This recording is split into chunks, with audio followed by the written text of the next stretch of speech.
కూడి వచ్చి మీ అందరికీ ప్రభువైన యేసు క్రీస్తు నామం పేరట మొదటిగా అందరికీ పేరు పేరున వందనాలండి. కొద్దిసేపు దేవుని వాక్యాన్ని ధ్యానించబోతున్నాం. పరిశుద్ధ గ్రంథం తెరవండి. దైవజనుడు పెద్ద అయిన పౌలు గారు గలతీ సంఘానికి రాసిన పత్రిక 5వ అధ్యాయం అండి, 11వ వాక్యాన్ని చదువుకుందాం. సహోదరులారా, సున్నతి పొందవలెనని నేనింకనూ ప్రకటించుచున్న ఎడల ఇప్పటికి హింసింపబడనేలా. తలపైకి తాలకించండి. దైవజనుడైనటువంటి పెద్ద అయిన పౌలు గారు చెబుతున్న మాట ఏంటంటే, సహోదరులారా, నేను ఇప్పటికీ సున్నతి పొందాలని ప్రకటిస్తుంటే గనక, ఒకవేళ అట్లా ప్రకటిస్తే, అలా ప్రకటించుచున్న ఎడల నేను ఎందుకు హింసింపబడతాను? హింసింపబడనేలా అంటారు. ఆ మాటలకు అర్థం ఏంటండి అంటే, పౌలు గారు సున్నతి పొందాలని ఎవరికి ప్రకటించట్లేదట. అర్థమవుతుందండి? సున్నతి పొందాలని ఎవరికి ప్రకటించట్లేదట. మీకు వివరంగా చెబుతాను, కాస్త జాగ్రత్తగా ఆలకించండి. కాస్తంత సున్నితమైన విషయం. దైవజనుడైనటువంటి పౌలు గారు సంఘానికి ఏం చెబుతున్నావు? వస్తున్న ప్రజలకి ఏం వివరిస్తున్నావు? వాక్య దాహం కలిగి దేవుని మందిరానికి లేదా సమాజంలో అక్కడక్కడ వాక్యం వినాలని వచ్చే వారికి ఏం ప్రకటిస్తున్నావయ్యా బాబు, ఏం చెబుతున్నావయ్యా బాబు అంటే, ఆయన అంటాడు, నేను సున్నతి పొందాలని ప్రకటించినట్లయితే ఎప్పటికీ ఇలా ఎందుకుంటాను? ఇలా హింసింపబడాల్సిన పరిస్థితి ఎందుకు ఉంటుంది? ఎందుకు ఇలా బాధలు పడాలి? ఎందుకు ఇలా అవమానపరచబడాలి? ఎందుకు ఇలా నిందించబడతాను? సున్నతి పొందాలని ప్రజలకు ప్రకటిస్తే గనక నన్ను నెత్తిన పెట్టుకుంటారు అని ఆ మాటలకు అర్థం. అంటే పౌలు గారు ఇప్పుడు సున్నతి పొందండి అని చెప్పేస్తే ఆ ప్రాంతంలో ప్రజలందరూ ఏం చేస్తారంటే, పౌలు గారు మహాభక్తుడండి అంటారు. ఏమంటారు? పెద్ద అయ్య గారు మంచి ఆయన, చాలా మంచి ఆయన అంటారండి. కానీ పౌలు గారు ఏం చేస్తున్నారంటే, సున్నతి పొందాలని ఎవరికి ప్రకటన చేయట్లేదటండి. ఇదే ఆయన చెప్పేది. ఆయన ప్రకటిస్తా ఉంటే ప్రజలు ఎందుకు హింసిస్తారు ఆయన్ని? ఆమేన్. ప్రజలు హింసిస్తారా? హింసించరండి. ఆయన ప్రకటిస్తా పోతే ఏది? సున్నతి పొందండి చాలు, అదొకటి చాలు, సున్నతి పొందండి చాలు అని ఆయన అదే ప్రకటిస్తా ఉంటే ప్రజలు ఎవరు హింసించరు ఆయన్ని, ప్రజలు ఎవరు ఇబ్బంది పెట్టరు ఆయన్ని. ప్రజలెవ్వరు కూడా ఆయన మీద సనుక్కోరు, గొనుక్కోరు. ఆయనకి కోడిపేటలు వేస్తారు, ఆయనకి మేకలు వేస్తారు, ఆయనకి ఎండబెట్టిన మాంసం వేస్తారు, ఆయనకి పచ్చి మాంసం వేస్తారు, ఆయనకి నాటు కోడిగుడ్లు, కన్ని కోడిగుడ్లు అని రకరకాలుగా మేపుతారు. నిద్ర పెట్టుకుంటారండి అయ్యగారిని. ఎప్పుడు ఇదిగో పాత పద్ధతులు, ఆచారాలు, సాంప్రదాయాలు, పాత పద్ధతులన్నీ కూడా పౌలు గారు ప్రకటిస్తే ఇక సున్నతి అనే పదం వదిలేసేయండి. పాత పద్ధతులన్నీ అంటే వీళ్ళు ఎట్లయినా ఉండొచ్చు, వీళ్ళు ఎట్లయినా బ్రతకచ్చు, వీళ్ళు ఎట్లయినా మాట్లాడవచ్చు, వీళ్ళు ఎట్లయినా ధరించవచ్చు, వీళ్ళు ఏదైనా తినొచ్చు, ఎక్కడైనా నిలవచ్చు, ఏ కార్యక్రమానికైనా వెళ్ళిపోవచ్చు, ఎవరితోనైనా ఉండొచ్చు. అట్లా ఏమనకుండా ఏం చేసినా పర్వాలేదు, అదొకటి చేసేయండి రా బాబు అని చెప్పాడు అనుకో పౌలు గారు. ఇక హింసలు ఎందుకు ఉంటాయండి? అతనికి బాధలు ఎందుకు ఉంటాయి? ఇక వాళ్ళు ఎందుకు శోధిస్తారు, ఎందుకు బాధిస్తారు, ఎందుకు అపహసిస్తారు, ఎందుకు నవ్వుకుంటారు, రాళ్ళతో ఎందుకు కొడతారు పౌల్ని? చెరసాల్లో సంఖ్యలు వేసి బొండ వేసి చెరసాలు ఎందుకు వేస్తారు అంటే, ఎందుకు వేస్తున్నారంటే సున్నతి పొందమని చెప్పట్లే. ఏం చెబుతున్నాడు అంటే, యేసు క్రీస్తు శిలువ వైపు చూడండి అని చెబుతున్నాడు. దేవునికి స్తోత్రం, హల్లెలూయా. మరి ఏం చెబుతున్నావయ్యండి బాబు అంటే, యేసు క్రీస్తునందే రక్షణ కలుగుతుంది. ఆయన మాత్రమే కలువరి శిలువలో దారులుగా పరిశుద్ధ రక్తాన్ని చిందించాడు. ఆయన ద్వారా రక్షణ కలుగుతుందిరా బాబు. నీతి విశ్వాసం మూలంగా వస్తుంది, నీతి యేసుక్రీస్తు వారి ద్వారా వస్తుంది. అంతేగాని ఇదిగో ఇలాంటి అర్థం పద్ధతులని బడుద్దాయి పనులన్నీ చేస్తే నీతి రాదురా బాబు అని చెబుతుంటే వాళ్ళకి ఒళ్ళు మండిపోతుంది, వాళ్ళకి బాధ కలుగుతుంది. వాళ్ళు అడుగడుగున హింసిస్తున్నారు, అడుగడుగున ఆటంకాలు కలగజేస్తున్నారు, అడుగడుగున అవాంతరాలు సృష్టిస్తున్నారు పరిచర్యకి. చూడండి, అంటే పౌలు గారు ఏం చేస్తున్నాడు అంటే యేసుక్రీస్తు వారి ద్వారానే ఏం కలుగుతుంది? రక్షణ కలుగుతుంది. యేసుక్రీస్తు ద్వారానే పరలోకం వస్తుంది. యేసుక్రీస్తు నందుంటేనే మనం ఆశీర్వదించబడతాం. ఆయన యందే, ఆయన రక్తము ద్వారా మనం పరిశుద్ధపరచబడతాం, పవిత్రపరచబడతాం. ఆయన విశ్వసించండి రా బాబు అని పౌలు గారు చెబుతున్నాడు. ఎక్కడంటే అక్కడ, సంత వీధుల్లోనూ, సమాజ మందిరాల్లోనూ, ఎక్కడంటే అక్కడ ఈ మాటలు చెబుతున్నాడు. వాళ్ళేం కోరుకుంటారు అంటే ఈ మాటలు కాకుండా ఇక ఎట్లా బ్రతికినా పర్వాలేదు, సున్నతి పొందితే చాలులే అని వాళ్ళు అట్లా చెప్పాలి. వాళ్ళేమో యేసుక్రీస్తు ఊసి ఎత్తకుండా, వాక్యం జోలికి వెళ్లకుండా, పరిశుద్ధత జోలికి వెళ్లకుండా, యేసుక్రీస్తు రక్తాన్ని గురించి వివరణ చెప్పకుండా, సిలువ యందు కలిగే ఆశీర్వాదాలు, సిలువ నుంచి వచ్చే ఆ నీతి వాళ్ళకి చెప్పకుండా మిగతా సోదంతా చెబితే ప్రశాంతంగా ఆలకిస్తారు. ఇప్పుడు ఎందుకు హింసింపబడుతున్నావయ్యా పౌలు గారు అంటే చెప్తున్నారు కదా, నేను సున్నతి పొందవలనని ప్రకటిస్తున్నట్లయితే హింసలు నాకు ఉండవు. ఇది పౌలు గారు చెప్పేది. సోదరి సహోదరులారా, పౌలు గారు మరేం చెబుతున్నావయ్యా? సున్నతి పొందమని చెప్పట్లేదు, హింసింపబడుతున్నావు, బాధించబడుతున్నావు, అసలు నిన్ను నిందిస్తున్నారు, అపహసిస్తున్నారు, గేలి చేస్తున్నారు, ఏం చెబుతున్నావని అంటే అక్కడే రాయబడిన మాట చూడండి, 11వ వాక్య భాగం. సహోదరులారా, సున్నతి పొందాలని నేను ప్రకటిస్తే ఎందుకు హింసింపబడతాను? ఆ పక్షమున సిలువ విషయమైన అభ్యంతరము తీసివేయబడును కదా. అంటే సిలువ అనేది ఇప్పుడు అభ్యంతరంగా ఉందండి. తలపైగా తాలకించండి. ప్రజలకు ఎలా ఉంది ఇప్పుడు సిలువ అనేది? అభ్యంతరంగా, అదొక ఆటంకంగా. అసలు ఆ ఊసి ఎత్తకుండా ఉంటే, ఆ పేరు ఎత్తకుండా ఉంటే, అసలు ఆ పని, ఆ సిలువ గురించి, యేసు గురించి, యేసుక్రీస్తు వారి గురించి, ఆయన రక్షణ సంకల్పాన్ని గురించి, ఆయన బలియాగాన్ని గురించి, ఆయన కాచిన రక్తాన్ని గురించి, ఆయన పొందిన గాయాల గురించి ఇవేమి చెప్పకుండా ఉంటే ప్రజలకు చాలా సంతోషం అటండి. ఆ పక్షమున సిలువ అభ్యంతరం అనేది ఉండకుండా పోయేది కదా. ఏది? సున్నతి పొందండి రా బాబు అని చెప్పేస్తే ఇక సిలువ విషయం గొడవే ఉంది. ఈయనంటారు, వాళ్ళంటారు సున్నతి పొందాలా, ఇంకేం పడలేదు అంటారు. వారు కాదురా బాబు, అవన్నీ విడిచిపెట్టి ఆ అపవిత్రతను, ఆ ఆచార సంబంధమైనటువంటి ఆ వ్యవహారాలన్నీ విడిచిపెట్టేసి ఆ నామకార్థపాన్ని వారు వదిలి ఇదిగో సిలువ నీడలోనికి రావాలి అని ఈయన చెబుతాడు. అక్కడే క్లాసెస్ వస్తున్నాయి వాళ్ళకి, ఈయనకి. అందుకే వాడు హింసిస్తున్నారు, పరిచర్యలు శ్రమ పెడుతున్నారు, నిందిస్తున్నారు. ఒక్కోసారి రాళ్ళతో కొట్టేస్తారు, చచ్చిపోయిన ఊరు బయటికి ఇచ్చేస్తారు, ఇంకోసారి సంఖ్యలు వేస్తారు, బండు వేసి బిగించేస్తారు. ఇన్ని రకాల ఆటంకాలు. ప్రియ దేవుని ప్రజలారా, లేఖన భాగాలు చూస్తుంటే ఈయనేమంటారంటే సిలువనే ప్రకటిస్తాను, సిలువ వేయబడిన యేసుక్రీస్తునే ప్రకటిస్తానంటాడు ఈయన. లేదు అవి చెప్పకూడదు, నువ్వు అవి చెప్తే ఎట్లాగా, అలాంటివి చెప్తే కుదరదు, మాకు అట్లాంటివి కాదు, మాకు వేరే చెప్పాలా, ఇంకో విషయం చెప్పాలా. ఇంతకుముందు అజ్ఞాన కాలంలో దేవుడు చూసి చూడనట్టుగా వదిలేశాడే, ఆ వ్యవహారాలన్నీ చెప్పాలి మాకు, మేము బాగా వింటాం అంటారు ఈ దుర్మార్గులు. ఈయనేమో సిలువ విషయమే చెబుతానంటాడు ఈయన.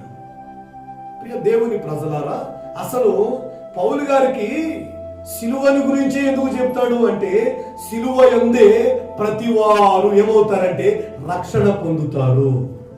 ఆమేన్, హల్లెలూయా, హల్లెలూయా. యేసుక్రీస్తునందు మనం నీతిమంతులుగా మార్చబడతాం. విశ్వసించండి, విశ్వాసం ద్వారా మనం నీతిమంతులు అవుతామని ఈ తరహా వాక్య భాగాలు చెబుతుంటే వాళ్ళకేమో ఇవి కాదటండి.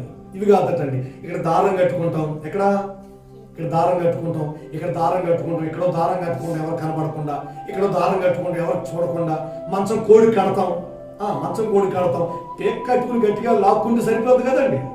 మంచం కోడి కడతాం, లేదంటే ఇంటి సూర్యుడు కడతాం. ఇవన్నీ తెలియదు మీకండి? ఇంటికి సూర్యుడు కడతాం, ఇవన్నీ అక్కడ కడతాం, ఇక్కడ కడతాం. ఇలాంటి పిచ్చి పనులన్నీ వీళ్ళు కావాలటండి. వాక్యం అక్కర్లేదు. పౌలు గారు చెప్పేది ఏంటంటే, ఏ విషయము చెప్పడట, సిలువను గురించిన వార్తే చెబుతారటండి. దేవునికి స్తోత్రం, హల్లెలూయా. ఎందుకు పౌలు గారికి ఇవన్నీ తెలియవా? ధర్మశాస్త్రం గురించి, ధర్మశాస్త్రంలో ఉన్న ఆజ్ఞల గురించి, ధర్మశాస్త్రం ఎలా పాటించాలి, ధర్మశాస్త్రానికి బద్ధుడైతే వాడు ఏమవుతాడు, లేదా ధర్మశాస్త్రం విడిచిపెట్టి క్రొత్త నిబంధన యాజకత్వము ఆ సేవా నియమాలు ప్రకటిస్తే ఎలా ఉంటుంది? ఇవన్నీ తెలియవా పౌలు గారికి అంటే? ఎందుకు తెలియవండి? అన్ని తెలుసు పౌలు గారికి. ఇప్పుడు ఏం చెబుతారంటే క్రొత్త నిబంధన సంఘానికి ఏం చెబుతారండి బాబు అంటే, యేసుక్రీస్తునందు విశ్వసించండి. ఆమేన్, హల్లెలూయా. ఆయన గురించి, ఆయన సువార్తల గురించి, లేక సిలువను గురించిన వార్తే చెబుతాడండి. ఇంకే విషయాలు అక్కర్లేదా సంఘానికి? ఇక వేరే విషయాలు అక్కర్లేదా సంఘానికి? ప్రజలకు వేరే విషయాలు అక్కర్లేదా అంటే ఏ విషయాలు అక్కర్లేదు. సిలువను గురించిన వార్తే ప్రజలకు రక్షణార్థము. ఆమేన్, హల్లెలూయా. కొరింథీయులకు రాసిన మొదటి పత్రిక చూడండి, 2వ అధ్యాయం. కొరింథీయులకు రాసిన మొదటి పత్రిక, దైవజనుడైన పౌలు గారు కొరింథీ సంఘానికి రాసిన మొదటి పత్రిక 2వ అధ్యాయంలోని 2వ వాక్యం చదువుకుందామండి. నేను యేసుక్రీస్తును అనగా సిలువ వేయబడిన యేసుక్రీస్తును తప్ప మరి దేనిని మీ మధ్య నిరగకుందునని నిశ్చయించుకుంటుని. ఆయనకి తెలిసిందేంటి? వీళ్ళ దగ్గర ఏమి ఎరిగి ఉండాలా అంటే యేసుక్రీస్తుని. ఏ యేసుక్రీస్తు? చెప్పండి. ఆ మాట ఎందుకు మెన్షన్ చేయబడిందంటే యేసు అనేవాళ్ళు చాలా మంది ఉంటారు. ఇప్పుడే కాదు, అప్పుడు కూడా ఏది యేసుక్రీస్తు వారి కాలంలో కూడా చాలా మంది యేసు అనే పేరు కలిగిన వారు ఉన్నారండి. అప్పుడు లేరనుకోకండి. యేసుక్రీస్తు వారు ఒక్కరే ఆ పేరు అనుకోకండి. మరియమ్మ తల్లి పెట్టింది కదా యేసు అని, ఆ తర్వాత ఆ పేరు యేసా, భలే ఉంది అని చాలా మంది ఇప్పుడు ఒకరిని చూసి ఆ పేరు పెట్టుకోరు పిల్లలు. అలా పెట్టుకుంటాం మనం, ఎక్కడో వింటాం ఆ పేరు, మన పిల్లలు పెట్టుకుంటాం. అట్లానే మరియమ్మ గారు యేసు ప్రభుకి యేసు అని పేరు పెట్టిందని చాలా మంది ఏం చేశారంటే ఆ కాలంలో యేసు యేసు యేసు అని పెట్టేశారు. అందుకని వివరంగా రాయబడింది ఏంటంటే సిలువ వేయబడిన యేసుక్రీస్తు అని. అంటే సిలువ వేయబడింది ఒక్కరే. దేవునికి స్తోత్రం. ఇప్పుడు సంఘంలో ఏ వేరుగా ఉండాలి? నేను సంఘంలో పౌలు గారు ఏ వేరుగా ఉన్నాడు? సంఘానికి ఏం కావాలి? రక్షణ కలగాలంటే ప్రజలకి ఏం కావాలి? సమాజానికి ఏం కావాలి? రక్షణ కావాలి అంటే, పాపంలో నుంచి విడిపించబడాలి అంటే, అపవిత్రతల నుంచి బయటికి రావాలి అంటే, ఈ రోజున ఎవరి గురించి ప్రకటించాలి అంటే, ఎవరి గురించి అండి బాబు అంటే శాస్త్రాలు కాదు, జ్ఞానం కాదు, మరొకటి అర్థం పడుతుందని అయోమయపు విషయాలు కాదు, యేసుక్రీస్తు వారిని ప్రకటించాలి. ఆమేన్, హల్లెలూయా, హల్లెలూయా. ప్రియ దేవుని ప్రజలారా, ఇదిగో అదే చేస్తున్నాడు పౌలు గారు. యేసుక్రీస్తు వారిని ప్రకటిస్తాడు. ఇక మరే విషయాలు ప్రకటించడు. వాళ్ళకి నచ్చినా నచ్చకపోయినా, వాళ్ళు సచ్చినా, వాళ్ళు బాధపడినా, వాళ్ళ కానుకలు ఇవ్వకపోయినా, వాళ్ళు మూటగట్టి లోపల పెట్టుకుంటున్నా, హింసించినా బాధించినా, ఈయన మాత్రం ఏం చెబుతాడంటే సిలువను గురించిన వార్తనే ప్రకటిస్తాడట. ఆమేన్, హల్లెలూయా, హల్లెలూయా. ఎక్కడో అంటాడు పౌలు గారు, ఆయన పౌలు గారు అంటాడు, యేసుక్రీస్తు సిలువ యందు తప్ప మరి దేని యందు నేను అతిశయించను అంటాడు. అతిశయిస్తాడా? ఆయన చదువుకున్నవాడు, చాలా జ్ఞానం కలిగిన వాడు, గమాలియలు పాదాల యొద్ద విద్యను అభ్యసించిన వాడు, చాలా జ్ఞానం కలిగిన వాడు, పిహెచ్డీలు డబుల్ పిహెచ్డీలు చేసినంత అంతకంటే ఎక్కువ జ్ఞానం కలిగిన వాడు. అలాంటి వ్యక్తి అంటాడు యేసుక్రీస్తు సిలువ యందు తప్ప మరి దేని యందు నేను అతిశయించను అంటాడు. అతిశయించను అంటాడు అంటే చెప్పినా అదే చెప్తాడు, అతిశయించినా సిలువ యందే అతిశయిస్తాడు. ఇది పౌలు గారు శ్రమపరచబడ్డానికి, నిందించబడ్డానికి, అవమానపరచబడ్డానికి, హింసించబడడానికి కారణం ఏంటండి బాబు అంటే అతిశయించినా సిలువ యందే అతిశయిస్తాడు. చెప్పినా సిలువను గురించే చెబుతాడు, ప్రకటించినా యేసుక్రీస్తుని గురించి చెబుతాడు తప్ప ఇక పాత చింతకాయ పచ్చడంతా తీసుకొచ్చి సంఘం మీద రుద్దడు. అనవసరమైనటువంటి సిద్ధాంతాలు, అనవసరమైన విషయాలు, పాతకాలపు ఆచారపు సాంప్రదాయంతో కూడినటువంటి అనేక ఆ కాలం చెల్లిపోయినటువంటి ఆ సిద్ధాంతాల జోలికి వెళ్ళడు. కాలం చెల్లిపోయిన సిద్ధాంతాలు సంఘం మీద రుద్దడు. అవి చెప్పడండి. యేసుక్రీస్తుని గురించే చెబుతాడు, సిలువను గురించి చెబుతాడు. ఆ సిలువ యందు అతిశయిస్తాడు. అంటే ప్రియ దేవుని ప్రజలారా, చదువుకున్నానని అతిశయించడం, ధర్మశాస్త్రం అంతా నాకు తెలుసు అని అతిశయించడం, సిలువ యందు అతిశయిస్తాడు. ఈ రోజున ప్రభు నామం పేరట ప్రియ దేవుని ప్రజలారా, మన వ్యక్తిగత జీవితాల్లో ఏం చూడడానికి, ఏం వినడానికి మీరు ఆసక్తి కలిగి ఉన్నారు? ఈ రోజున చాలా చోట్ల మనం గమనిస్తూ ఉంటే అనవసరమైన సిద్ధాంతాలు, అక్కర్లేని సాంప్రదాయబద్ధమైనటువంటి, అక్కర్లేని కాలం చెల్లిపోయినటువంటి పరిస్థితులు, కాలం చెల్లిపోయిన పద్ధతులు చాలా ప్రకటిస్తూ ఉంటే వినడానికి చెవులు లేస్తున్నాయండి. కొంతమంది లేస్తున్నాయి. ఆయన అంటాడు, అదే నేను ప్రకటించినవన్నీ అంటాడు ఈయన. ఇప్పుడు కొంతమంది దురద చెవులు గలవారై అవి వినడానికి ఆశపడుతున్నారు. ఏం వినడానికి? కాలం చెల్లిపోయిన సిద్ధాంతం, కాలం చెల్లిపోయిన విషయాలు వినడానికి సిద్ధపడుతున్నారు, ఇష్టపడుతున్నారు. పౌలు గారు అంటాడు, యేసు క్రీస్తు సిలువను తప్ప మీ మధ్య ఇంకేమీ నాకు తెలీదు. ఏం తెలుసా? నాకేం తెలియదండి, యేసు క్రీస్తే తెలుసు. మరి దినాన ఈ రోజున సంఘంలో దైవజనుడిగా మీ ఎదుట నిలబడిన వ్యక్తికి ఏం తెలిసి ఉండాలి అంటే, యేసు క్రీస్తు తప్ప మరేమీ తెలియక్కర్లేదు. హల్లెలూయా, హల్లెలూయా. ఆయన తెలిస్తే చాలండి, ఆయన తెలిస్తే చాలు. దైవజనుడు యేసు క్రీస్తునందు అతిశయించేవాడై ఉండాలి. ఇక లోకంలో ఉన్న విషయాల గురించి, తన కుటుంబాన్ని గురించి, తనకున్న చదువుల గురించి, తనకున్న జ్ఞానాన్ని గురించి అతిశయించేవాడిగా ఉండకూడదు. మామూలుగా మనం చెప్పుకోవాలంటే ఇదే గనక, ఈ పరిస్థితే గనక, ఏది ఒక 60 పాటలు ఎవరైనా రాసుంటే ఈ పాటకి ఎలా ఉంటుందో తెలుసండి? ఎలా ఉంటుందో తెలుసండి? అసలు మామూలు మీరు ఊహించే, అసలు నాకు తెలిసి మీ ఊహ కూడా అందదు, అంత హడావిడి ఉంటుందండి ఈ పాటలు రాసి ఉంటే. ఇలాంటి పాటలు రాసి ఉంటే, ఒకవేళ మీ పాటలు ఉంటే కనుక ఏ దైవజనుడికైనా, ఏ సంఘంలోనైనా, ఏ సేవకుడైనా ఒకవేళ ఇలాంటి 60 పాటలు అక్కర్లేదు, ఒక ఆరాధన పాటలు ఉన్నా మామూలుగా ఉంటాను. ఊరు వాడ ఏకమైపోయి అసలు ఇంకేమి లేదు, అసలు మనం వినలేమిక మాటలు, మనం చూడలేమిక ఆర్భాటం చూడలేమండి. ఇప్పుడు 61వ పాట మనం పాడుకుని విన్నాం, నేర్చుకున్నాం, పాడుకుంటాం. ఎక్కడ పాటల గురించి ఆర్భాటపడి డబ్బులు కొట్టుకుంటున్నామా? మరి ఏం చేసుకుంటున్నాం అంటే పద్ధతిగా ఆరాధన చేసుకుంటున్నాం. దేవునికి స్తోత్రం, హల్లెలూయా. పద్ధతిగా దేవుని మాటలు ఆలకిస్తున్నాం.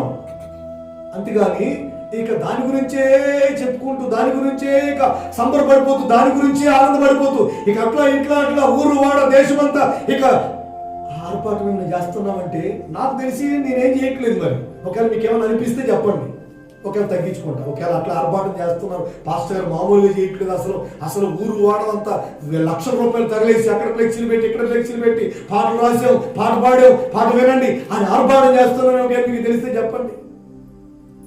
పాటలు కాదు కదా, 4 కొత్త మాటలు నోట్లోకి వస్తే నోరు ఆగదు జనానికి. పాటలు కాదు, పాటల వరకు ఎందుకండి, 4 కొత్త మాటలు నోట్లోకి వస్తే ఇక నోరు ఆగదు. ఎంత ఆర్భాటం చేయాలంటే అంత ఆర్భాటం చేస్తారు. నేటి క్రైస్తవ సమాజంలో ఉన్న వింత పోకడండి. ఒకరని కాదు, అందరూ అట్లానే ఉన్నారు. ఇది ఒక విచిత్రమైన వింత పోకడండి. ఏదో చిన్నది ఉంటే చాలు, ఏదైనా చిన్నది ఇక చేయాల్సిన ఆర్భాటం అంతా చేస్తున్నారు. ఈ రోజున నీ దైవజనుడు సిలువను గురించి ఎరిగిన వాడై ఉండాలి. ఆమేన్. నీ దైవజనుడు సిలువ యందు అతిశయించేవాడై ఉండాలి. ఆయనను తప్ప మరి దేనిని ఎరిగి ఉండక్కర్లేదు. ప్రకటించిన సిలువల గురించే ప్రకటించేవాడై ఉండాలి. ఆమేన్. సిలువ యొక్క ప్రాముఖ్యతను గురించి, సిలువ ద్వారా వచ్చిన ఆ బలియాగం ద్వారా వచ్చినటువంటి ఆ పరిశుద్ధతను గురించి, ప్రజలందరికీ కలగబోయే ఆ పవిత్రతను గురించి ఈ విషయాలే చెప్పాలి, ఇవే ప్రకటించాలి. హింసింపబడిన, బాధింపబడిన, అవమానపరచబడిన, నిందించబడిన, గేలి చేయబడిన దైవజనుడు పెద్ద అంటాడు, నేను ఆ విషయాలు ప్రకటించను, సిలువను గురించే ప్రకటిస్తాను అంటాడు. సిలువను గురించే అతిశయిస్తాను అంటాడు. సిలువను గురించే ఎరిగి ఉంటాను అంటాడు. ఈ 3 అనుభవాలు మనం దైవజనుడైన పౌలు గారి జీవితంలో మనం చూడొచ్చు. ఈ రోజున ప్రియ దేవుని ప్రజలారా, దైవజనుడు అనేవాడు ఏం ప్రకటించాలి అంటే సిలువ యొక్క పరిశుద్ధతను, పవిత్రతను, ఈ విషయాలు ప్రజలకు చేరవేస్తే చాలు. దేవునికి స్తోత్రం, హల్లెలూయా. ఇంతకు మించి అర్థం పడుతున్న పనికిమాలిన సిద్ధాంతాలంటూ ఇంకేదో దేవుడేదో చూపించాడు, దేవుడేదో నేర్పించాడు, దేవుడేదో ఇచ్చేశాడు అని ఎవరైనా చెబితే పొరపాటు నమ్మారా, మీరు నరకానికి వారసులు అవుతారు. ఎందుకంటే మనిషి రక్షించబడ్డానికి కావాల్సిన సువార్త ఎప్పుడో వచ్చేసింది. మళ్ళీ ఇప్పుడు ఎవరైనా ఏ పనికి మాలోనైనా కొత్తగా నాకు దేవుడు ఏదో చూపించాడు అని చెప్తే నమ్మకండి అని బైబిల్ చెప్పిందా లేదా? బైబిల్ చెప్పిన మాటనే. కనుక దైవజనుడు సిలువను గురించే ప్రకటించాలి. దైవజనుడు సిలువ ఏంది అతిశయించాలి. దైవజనుడు ఆ సిలువనే ఎరిగి ఉండాలి. హల్లెలూయా, హల్లెలూయా. అట్లాంటి అనుభవాల్లో, అలాంటి నడిపింపులో మీరున్నట్లయితే నిశ్చయంగా మీరు ధన్యులే. ఆమేన్. తల వంచండి, ప్రార్థన చేసుకుందాం. దైవజనుడైన పౌలు గారు పెద్ద ఆయన అనవసరమైనటువంటి అర్థం పర్థం లేని సిద్ధాంతాలు, కాలం చెల్లిపోయినటువంటి అనుభవాలు సంఘానికి అవసరం లేదని వాటిని ప్రకటించడం మానేశాడు. దురద చెవులు కలిగిన వారు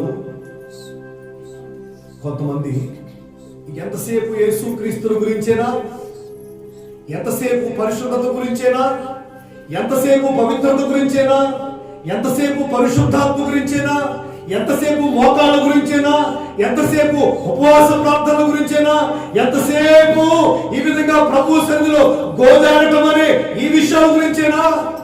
ఇంకెవరు కొత్త కొత్తగా చెప్పకూడదా? కొత్త కొత్తగా చెప్పరాదా? ఏదోటి కొత్త సంగతి వినాలని ఆశ కలిగినటువంటి ఆ దురద చెవులు కలిగిన వారు ఉన్నారు బైబిల్లో. చదువుకుంటే మనిషి మహిమకరంగా మార్చబడేదానికి, నరుడు నూతన పరచబడేదానికి అవసరమైనటువంటి నవనూతనమైన మార్గాలు పరిశుద్ధ గ్రంథం ద్వారా సువార్త అనే పేరు పెట్టి ఎప్పుడో దేవుడు మనకు అనుగ్రహించాడు. ఇంకా కొత్త విషయాలు ఏంటి? యేసుక్రీస్తుని గురించిన విషయాలే. అక్కడేదో జరిగిపోతుందంట, ఆమెకేదో వచ్చేసిందని అభిషేకం, అతనికి ఏదో వచ్చేస్తే ఏదో చెప్పేస్తాడంట. ఇలాంటి తుచ్చమైనటువంటి అర్థం పద్ధతులని పనికిమాల విషయాల వైపు ఈరోజు చాలా మంది ఆకర్షితులు అవుతుంటే పౌలు గారు అంటాడు, లేదు లేదు, నేను సిలువను గురించి ప్రకటిస్తాను, నేను ఆ విషయాలు ప్రకటించట్లేదు. సిలువ ఒక అభ్యంతరంగా మారిపోయింది. చాలా మంది సత్యవాక్యం అభ్యంతరకరంగా మారిపోయింది. పవిత్రమైన అనుభవాలు అభ్యంతరకరంగా మారిపోయాయి. మంచి మాటలు అభ్యంతరకరంగా మారిపోయాయి కొంతమంది. దైవజనుడు సిలువ యందే అతిశయిస్తానంటాడు, యేసుక్రీస్తునందే అతిశయిస్తానంటాడు. సిలువ వేయబడిన యేసుక్రీస్తునే ఎరుగుతున్న ఇంకేమీ నాకు అక్కర్లేదు, అవి చాలు అంటాడు. ఈరోజు నీవు కూడా సిలువ వేయబడిన యేసుక్రీస్తుని ఎరిగి ఉంటే చాలు. ఇక మిగతా ఆర్భాటాలు, హడావుడి, కాలం చెల్లిపోయిన పద్ధతులు, సిద్ధాంతాలు విడిచిపెట్టేసి సిలువ వేయబడిన యేసుక్రీస్తుని ఎరిగి ఉంటే చాలు. సిలువ వేయబడిన యేసునందే అతిశయిస్తే చాలు. యేసుక్రీస్తునందు, సిలువ వేయబడిన యేసుక్రీస్తునందే జీవించడానికి, ఆ విషయాలు వినడానికి నీవు సిద్ధంగా ఉంటే చాలు. తల వంచండి, ప్రార్థన చేసుకుందాం. అయ్యా నీ కోట్లాది కొందరు స్తోత్రాలు ప్రభువా నా తండ్రి నాయన. అయ్యా మరి ముఖ్యంగా ప్రభువా నాయన ఈ శనివారం దినమందు ఈ రాత్రికాల సమయంలో ప్రభువా నా తండ్రి ఈ శుద్ధికర ఆరాధనలో ప్రభు మీరు మాకు తోడుగా ఉండి మాతో నా తండ్రి మాట్లాడి ఉన్నారు ప్రభువా నా తండ్రి. అయ్యా నిజంగా ప్రభువా నా తండ్రి, అయ్యా పౌలు గారు అయితే ప్రభువా నా తండ్రి నాయన అయ్యా సిలువను గురించిన వార్త సాటించాడు ప్రభువా నా తండ్రి నాయన. అయ్యా నిజంగా దాని వల్ల రక్షణ ఉందని ప్రభువా నా తండ్రి, అయ్యా నిజంగా పరలోకమునకు నా తండ్రి నన్ను దారి చూపిస్తుందని ప్రభువా. అయ్యా సిలువను గురించిన వార్తలో ప్రభువా నా తండ్రి నాయన అయ్యా నీతియుక్తమైన మార్గమును నా తండ్రి నడిపిస్తారని ప్రభువా నా తండ్రి నాయన. అయ్యా దైవజనులు మాట్లాడి ఉన్నప్పుడు ప్రభువా నా తండ్రి, అయ్యా మీ మాటలు మా హృదయంలో నాటండి ప్రభువా నా తండ్రి నాయన. అనేకులు ప్రభువా నా తండ్రి నాయన నీ రెక్కల చాటుకు రావాలి ప్రభువా నా తండ్రి. అయ్యా సిలువను గురించిన వార్త అనేకులు వినాలి ప్రభువా నా తండ్రి నాయన. అయ్యా పరిముఖ్యంగా ప్రభువా నా తండ్రి నాయన అయ్యా దైవ సేవ ప్రయాణం అంతా మీరు తోడుగా ఉండి ప్రభువా నా తండ్రి. అయ్యా నా తండ్రి నన్ను మా మధ్య ఉంచి ప్రభువా మాతో మాట్లాడారు ప్రభువా నీ స్తోత్రాలు.